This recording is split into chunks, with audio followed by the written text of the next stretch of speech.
Hello and welcome you all. मेरा नाम है शांतनु शुक्ला और आज हम करने जा रहे हैं यूजीसी नेट 2018 के जुलाई पेपर का सॉल्यूशन। ओके, तो ये तीसरा पार्ट है वीडियो का।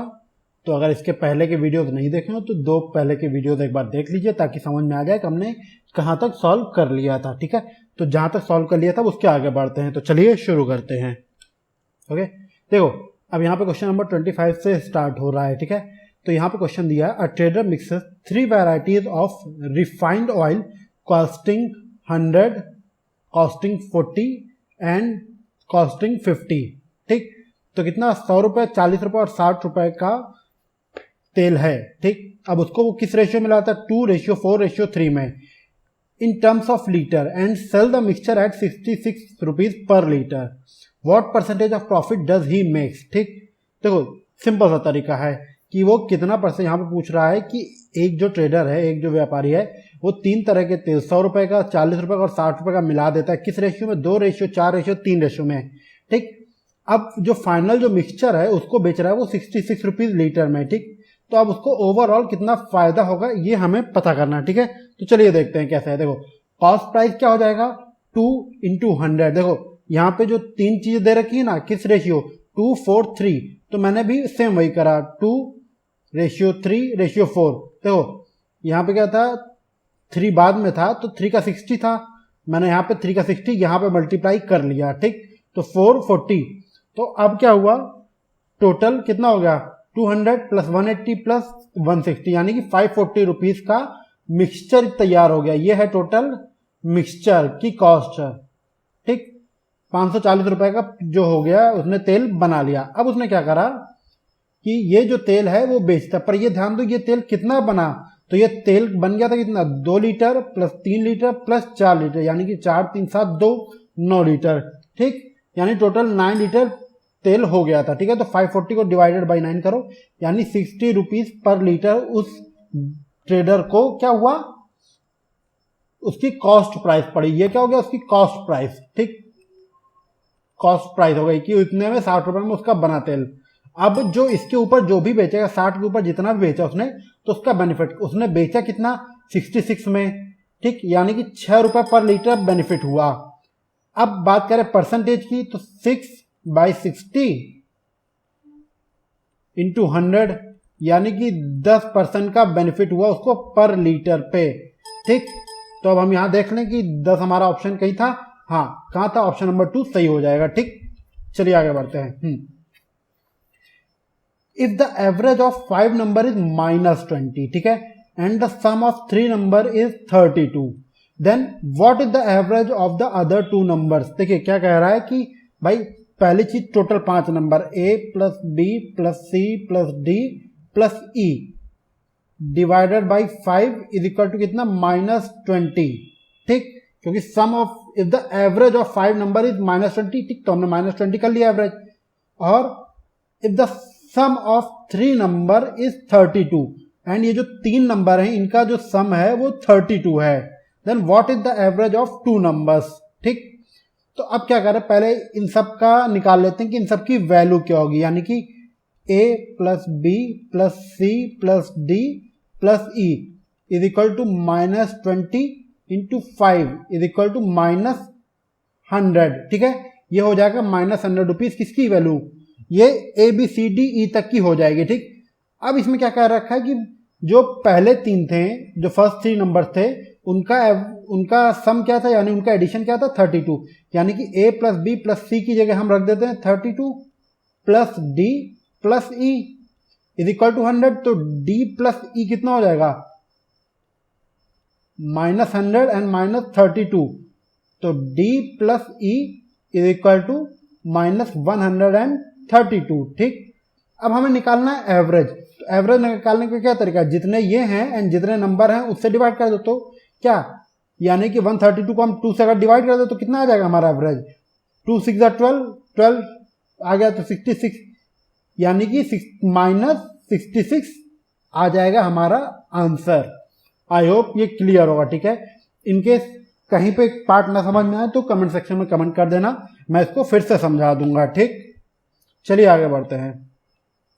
ठीक, consider the example given below Devdutt is growing fat, he does not eat food during the day, therefore he must be eating food during the night, other thing being equal. देखो यहाँ पे क्या कह रहा है, यहाँ पे आपको क्या करना है, यहाँ पे आपको जो है फाइंड आउट करना है कि जो आपको 3 स्टेटमेंट दिए हैं उसमें से रिलेशन फाइनली क्या बनेगा। ठीक है, तो क्या कह रहा है, देवदत्त मोटा हो रहा है, चलो भाई मान लिया भाई मोटा हो रहा है, पर वो दिन में खाना नहीं खाता है। अगर दिन में खाना नहीं खाता उसके बावजूद भी मोटा होता जा रहा है, क्यों? क्योंकि यहाँ पे लिखा है अदर थिंग्स बीइंग इक्वल, तो इसका मतलब है वो कि रात को खाना खा रहा है, अगर दिन में नहीं खा रहा तो रात को खा रहा है, तभी मोटा हो रहा है। तो इसका क्या हो जाएगा, इसका हो जाएगा आंसर द अर्थपति। ठीक, incident of a case means postulation, मतलब एजम्पशन, एज्यूम टू एग्जिस्ट। ठीक, कि भाई अगर दिन में नहीं खा रहा तो फिर हम क्या एज्यूम करेंगे, एज्यूम करेंगे कि वो रात को खा रहा होगा। अगर दिन में नहीं खाता तो रात को खा रहा है, तभी तो भाई मोटा हो रहा है वो। ठीक, तो आपका सही आंसर हो जाएगा क्या, अर्थपति, यानी कि अर्थ की प्राप्ति होना। क्यों? अर्थ हमने कहां से प्राप्त करा, अर्थ हमने प्राप्त करा दिए हुए सर्कमस्टेंस को देख करके, कि भाई दिन में तो मोटा खा नहीं रहा है, रात को खा रहा है, तो भाई मोटा रात को ही हो रहा है वो। ठीक, अगला क्वेश्चन देखते हैं। Consider the argument provided below, sound is permanent because it is a product like jar. देख लो भाई, ये क्या बेवकूफी का सवाल है, साउंड क्या प्रोडक्ट होता है क्या? भाई साउंड आपका प्रोडक्ट तो होता नहीं भाई, प्रोडक्ट की कंडीशन क्या, प्रोडक्ट को आप छू सकते हो, साउंड को कहीं छू सकते हो क्या? बिल्कुल नहीं। साउंड, सॉरी, लिखा sound is permanent because it is a product like jar. तो भाई साउंड प्रोडक्ट तो आपका है ही नहीं, और जार जो होता है उसको छू सकते हैं। ठीक, तो यहां पे क्या हो जाएगा आपका, फैलेसी टू कॉन्ट्राडिक्टरी रीजन। क्यों? establish a premises in such a way that it contradicts one another earlier. Sound is a permanent because it is a product like it is a contradictory reason to become. ठीक है, देखो sound and jar is irrelevant in nature, यानी कि sound का और jar का कोई भाई मिल ही नहीं रहा ना, इररेलेवेंट है दोनों एक दूसरे से। ठीक, इट इज अ कॉन्ट्राडिक्टरी। ठीक, jar is not permanent nature. देखो जार जो है परमानेंट नहीं, क्योंकि अगर आपने गिरा दिया तो वो टूट जाएगा, पर साउंड तो क्या होता है, साउंड हमेशा परमानेंट होता है, क्योंकि साउंड देखो किसी हमारे जो न्यूटन बाबा ने क्या कहा है, E is equal to MC square, यानी कि ना ही किसी भी टाइप की एनर्जी ना कभी मरती है ना जिंदा होती है, ये सिर्फ एक फॉर्म से दूसरा फॉर्म ले लेती है। ठीक है, तो साउंड किसी और फॉर्म में चला जाएगा, पर ये परमानेंट रहेगा साउंड, बट जार परमानेंट नहीं है, ये कभी भी टूट के खराब हो जाएगा। ठीक, चलिए अगला क्वेश्चन देखते हैं। Communication presupposed a shared symbolic environment, a social relationship even among non-participants. देख लो क्या बेवकूफ़ी बोला भाई, हम लोगों ने जब भी कम्युनिकेशन पढ़ा तो वहां पे क्या पढ़ा है, यहाँ पे एक सेंडर होगा एक रिसीवर होगा, दोनों लोग उस कम्युनिकेशन में पार्टिसिपेट करेंगे। नहीं तो भाई ऐसे मान लो मैं रोड पे खड़े होकर बिना मतलब चिल्लाने लगूं और कोई सुन नहीं रहा, तो इसको कम्युनिकेशन बोलेंगे क्या? इसको तो बेवकूफी बोलेंगे। तो पहला पॉइंट क्या हो गया आपका, असर्शन तो गलत हो गया। ठीक, अब अगला देखते हैं। It leads to social interaction, हाँ भाई कम्युनिकेशन सोशल इंटरेक्शन को लेके जाता है। Which in combination with other factor contribute to sense of community. देखिए हम लोग आपस में इसलिए कम्युनिकेट करते हैं कि हमको ये लगे कि हम आपस में एक कम्युनिटी का पार्ट हैं। ठीक है, हम लोग कम्युनिकेशन इसीलिए तो करते हैं ना भाई, जो भी कम्युनिटी के जानवर हो, चाहे इंसान हो या कोई जानवर हो, तो कम्युनिकेशन अपने ही लोगों से करता है ना। ऐसा तो है नहीं भाई कि आदमी जाकर के शेर से बतियाने लगे कि भाई यार आज मेरे को इतने का लाख का नुकसान हो गया, शेर तो कहेगा इधर तेरे को निपटा देता हूं मैं, बड़ा है नुकसान वाला। ठीक, तो यहाँ पे आपका रीजन 100% सही है, बट असर्शन क्या है, गलत है। तो आपका क्या हो जाएगा, A is false but R is true, assertion is false but reason is true. ठीक, अब बात करते हैं, ये क्वेश्चन आपका जो डाटा इंटरप्रिटेशन का आए हुए थे, तो यहाँ पे थोड़ा सा ध्यान दीजिए। ठीक है, डाटा इंटरप्रिटेशन करने के 2 तरीके हैं, या तो हम बहुत ज्यादा फॉर्मूला लगाएं या सिंपल तरीका कॉमन सेंस का इस्तेमाल कर लें। मेरे को लगेगा कि आप लोग NTA का पेपर दे रहे हो तो प्रेफर करना कि कॉमन सेंस का यूज करो, ना कि फॉर्मूला हर जगह रट्टा ना मारो, अब बड़े हो गए। ठीक, चलो, what was the percentage decline in the production of fertilization from 2013 to 2014, 2013 से 2014 में कितना गिरावट आई? देखिए 2013 में कितना था 70, 2014 में कितना था 55, गिरावट कितनी आ गई भाई 70 माइनस 55 यानी 50 की, ठीक 15 की, सॉरी ये 15 नंबर हुआ। अब इसको परसेंटेज में कन्वर्ट करने के लिए क्या करना पड़ेगा 15 अपॉन 70, 70 क्यों, क्योंकि हमें 2013 से कंपेयर करना था ना, इंटू 100, ठीक। और अगर आप कट कर लोगे तो आपका आंसर कितना आ जाएगा 21.4%। तो अगर यहाँ पे आप देखो तो ऑप्शन कौन सा सही, ऑप्शन नंबर 2 सही हो जाएगा 21.4%, ठीक। आई होप ये क्लियर हो गया होगा।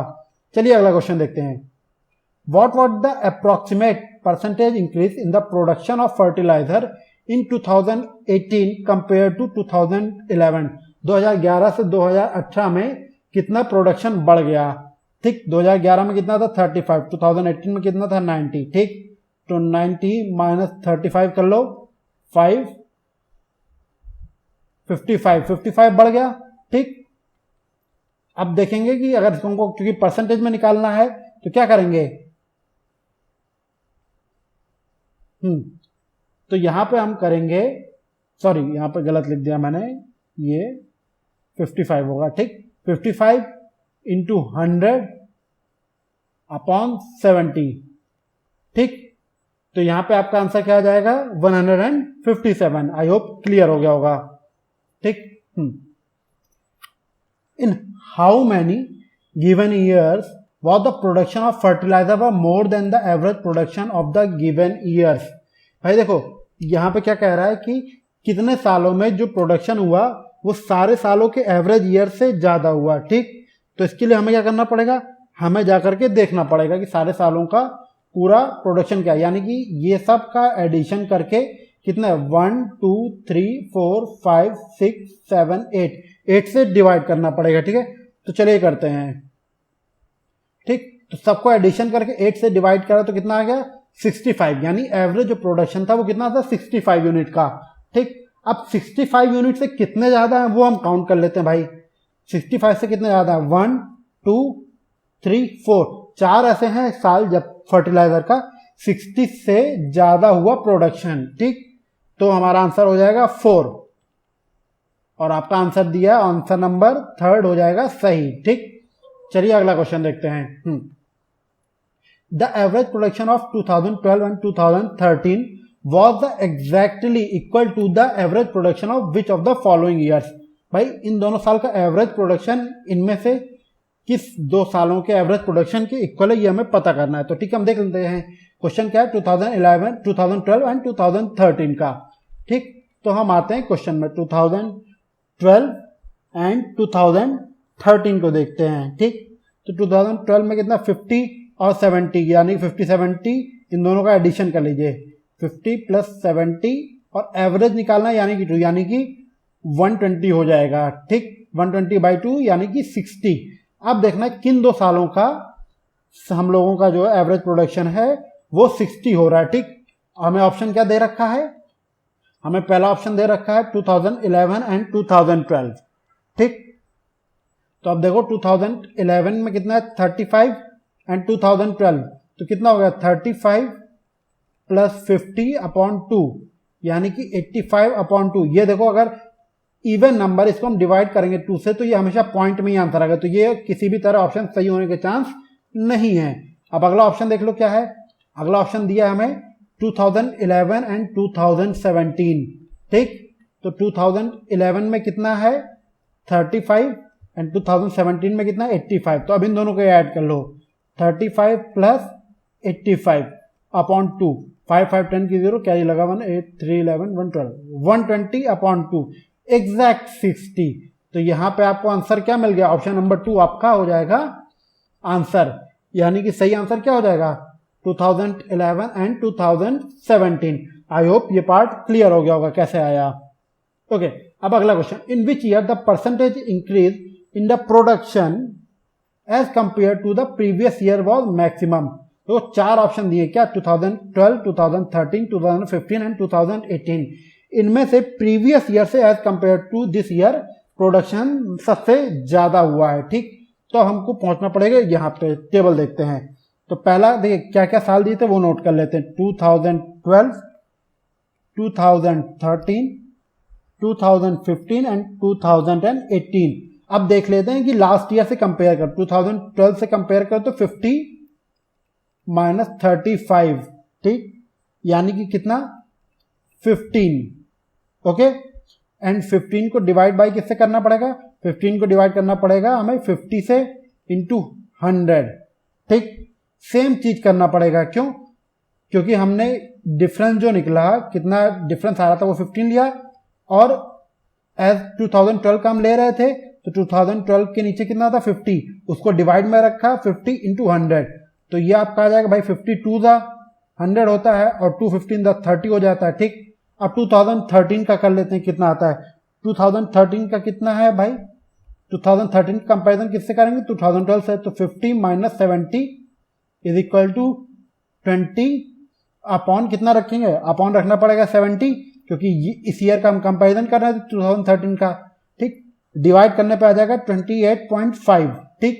तो 30 से कम है, अभी हमारा चांस इसके ज्यादा है। अगला देखो 2015 का, अच्छा अब 2015 का किससे कंपेयर करेंगे, 2014 का, यानी 55 minus 75 is equal to 20 upon 75। अब अगर इसको करेंगे तो यह आ जाएगा 26.66%, ठीक। तो अभी भी देखो हमारा यही ऑप्शन सबसे ज्यादा पहले चला 2012 वाला, ठीक। अब 2018 का देखते हैं तो कितना है, 2018 का प्रीवियस ईयर क्या था 2017, यानी कि 85 माइनस 90 इज इक्वल टू 5, यानी कि 5 अपॉन कितना होगा 90, ठीक। 5 अपॉन 90 करेंगे तो आपका आ जाएगा 5.26%। तो अगर इस हिसाब से देखें तो हमारा ऑप्शन नंबर ए, यानी कि 2012 इज द ईयर जहां पे क्या हो रहा है, जहां पे हो रहा है हमारा सबसे ज्यादा production as compare to previous year. तो ऑप्शन क्या सही हो जाएगा, ऑप्शन नंबर 1 हो जाएगा सही, ठीक। चलिए अगला क्वेश्चन देखते हैं, okay. Permafrost is a defining characteristic of which biome. देखो अलग अलग टाइप की बायोम्स है, बायोम्स का मतलब है जो ये घास के मैदान है, ठीक है। जैसे टैगा होता है, टुंड्रा होता है, ग्रासलैंड होता है और डिजर्ट। अब भाई घास के मैदान डिजर्ट से तो कोई मतलब ही नहीं, तो डिजर्ट ऑप्शन निकाल दो, ठीक। बट परमाफ्रॉस्ट कहां पे होता है, परमाफ्रॉस्ट होता है टुंड्रा में, टुंड्रा प्रदेश में, ठीक। तो आपका आंसर सही क्या हो जाएगा, टुंड्रा, ठीक। चलिए आगे बढ़ते हैं, अगला क्वेश्चन देखते हैं, ठीक। The report of which of the following education commission carries the sub title education for national development. देखिए नेशनल डेवलपमेंट फॉर एजुकेशन जहां मैटर आए तो समझ लो नेशनल डेवलपमेंट फॉर एजुकेशन किसने रिकमेंड करा था, वो रिकमेंड करा था आपका कोठारी कमीशन ने, जो कि पहला कमीशन था इंडिया का, ठीक है, जो गवर्नमेंट ऑफ इंडिया ने बैठाला था। मैंने यहाँ पे डिटेल दे रखी है। The education commission was appointed by the government of India by a resolution dated on 14 जुलाई 1964 में। 1964 14 जुलाई को ये गवर्नमेंट ऑफ इंडिया ने बाई एक रेजोल्यूशन के थ्रू कोठारी कमीशन बैठाला था, ठीक। तो जहां पे भी कभी क्वेश्चन आ जाए एजुकेशन फॉर नेशनल डेवलपमेंट तो आंसर हमारा कोठारी कमीशन ही है। आई होप यहां तक क्लियर हो गया होगा। चलिए इस वीडियो में इतना ही रखते हैं, मिलते हैं अगले वीडियो में जो कि हमारा लास्ट वीडियो होगा 2018 पेपर के लिए। Wish you all the best for your examination, have a good day. और इनकेस कोई क्वेश्चन रह जाता है तो नीचे कमेंट बॉक्स में कमेंट कीजिए, मैं आपके सॉल्यूशन प्रोवाइड करूंगा, ठीक।